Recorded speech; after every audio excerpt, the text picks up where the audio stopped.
तो दोस्तों, तो खेसारी लाल का गाना एक ऐसा रिकॉर्ड बना दिया है कि आप भी खेसारी लाल का एकदम फ़ैन हो जाएँगे।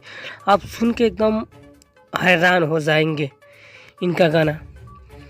चलिए, आप खेसारी लाल का फ़ैन हैं तो चैनल को आप सब्सक्राइब ज़रूर करें और आगे भी शेयर करें।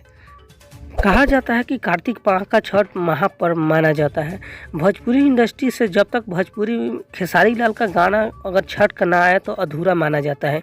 इनका जैसे गाना आते ही इनका छठ में एकदम ट्रेंडिंग बहुत लोग ज़ोर शोर से सुनना स्टार्ट कर देते हैं।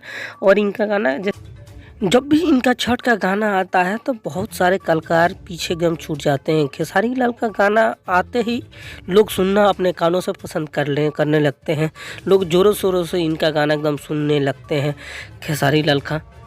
एक खेसारी लाल का गाना जैसे छाया हुआ है कि बलाकवा तू दे द ये छठी माई। इनका गाना अभी यूट्यूब पर टॉप ट्रेंडिंग में का जैसे चल रहा है गाना, जो हमारे बिहार झारखंड में दीपावली बीतते ही लोग एकदम छठ में मगन हो जाते हैं और गाने तरह तरह की सुनने लगते हैं।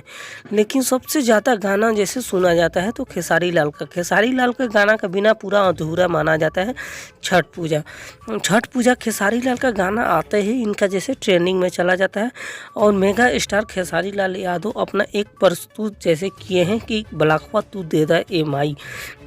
खेसारी लाल गाना के संग संग फिल्म भी जैसे करते हैं।